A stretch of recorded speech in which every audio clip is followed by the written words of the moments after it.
மகேஷ் பக்கத்தில் இருந்த ஷோரூம் கிட்ட போயிட்டு இந்த மாதிரி என்னோடய ஒய்ஃபை கண்டுபிடிக்கணும் ப்ளீஸ் சிசிடிவி காமிங்கன்னு சொல்லி கெஞ்சுறாரு. முதல்ல முடியாதுன்னு சொல்ல, அப்புறமா வாழ்க்கைக்காகன்னு சொல்ல, அப்புறம் அந்த கடைக்காரருமே வந்துட்டு சிசிடிவி ஃபுட்டேஜ் டைமிங் கேட்டு வச்சு கொடுத்துட்றாரு.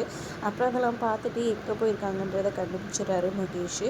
அப்புறம் அவங்கள ஃபாலோ பண்ணிக்கிட்டே போகிறாங்க. ஃபாலோ பண்ணிக்கிட்டே போக அவங்க வந்து ஒரு மீன் மார்க்கெட் மாதிரி இருக்குது, அந்த இடத்துக்குள்ளே நடந்து போகிறாங்க. இவரால் போகவே முடியல, ரொம்பவே ஸ்மெல் அடிக்குது. இவர் வந்து கர்ச்சீஃப்லாம் கட்டிக்கிட்டு அங்கே போகிறாரு. அப்புறமா ஒரு மீன் கடைக்கிட்ட போயிட்டு பேக்லாம் வச்சுட்டு அப்படியே ஜாலியாக வந்துட்டு அந்த மீனெல்லாம் கட் பண்ண ஆரம்பிக்கிறாங்க. என்ன இப்போ மீனெல்லாம் கட் பண்ணிட்டு இருக்கா, ஒன்றும் புரியலையே, அவளை நிறைய நம்ம இன்னொருத்தரை கண்டுபிடிச்சிட்டு எப்படியோ அது வரைக்கும் போதுன்ற மாதிரி யோசிச்சுட்டு இருக்காங்க.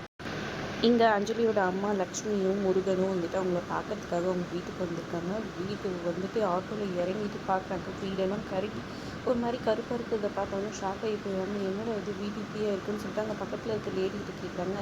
என்ன ஆச்சு இந்த வீட்டுக்குன்னு சொல்லி கேட்க, என் பொண்ணு இங்கே தான் இருக்கான்னு சொல்லிட்டு தெரிலமா, ஒரு 2 நாள் முன்னாடி ஏதோ கோப்பம் மாதிரி வந்துச்சு போல இருக்குது அப்படின்ற மாதிரி சொன்னாங்க. ஒன்றும் புரியாமல் குழப்பத்தில் லக்ஷ்மி என்னடா இது நம்மளுக்கு மட்டும் இப்படி ஒரு சோதனை வருதுன்னு சொல்லிட்டு பயந்து போய் அஞ்சலிக்கு ஃபோன் பண்ணால் சுவிட்ச் ஆஃப்னு வரனால மகேஷுக்கு கால் பண்ணுறாங்க. விடாமல் கால் பண்ணிகிட்டே இருக்காங்கன்னு சொல்லிட்டு மகேஷ் எடுத்து பேசுகிறாரு. இந்த மாதிரி வீடு இதுவாகிட்டுருக்கு, என்ன ஆச்சு, அஞ்சலி எங்கன்னு சொல்லி கேட்குறாங்க.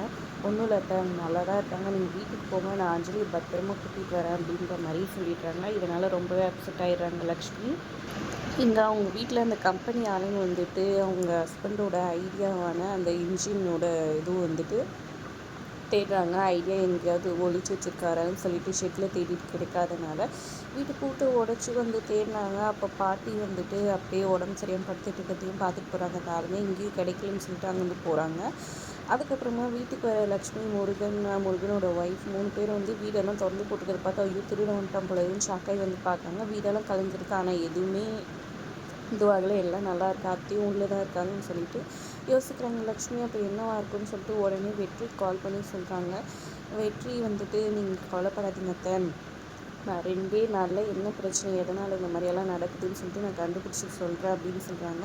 அப்புறம் எனக்கு ரொம்ப பயமாக இருக்குது, எங்களுக்கு ஏதாவது ஆகிடுமோட்டு அப்படின்னு சொல்கிறாங்க. அதெல்லாம் ஒன்றும் ஆகாதத்தை, நான் வேணா அங்கே வந்துட்டோமா அப்படின்னு சொல்லி கேட்குறாங்க. இல்லைப்பா, நிலா வந்து இருப்பா, நிலா நீ பார்த்துக்கோ, அவ்வளோ கஷ்டப்படுவாள்ன்ற மாதிரி சொல்லிடுறாங்க.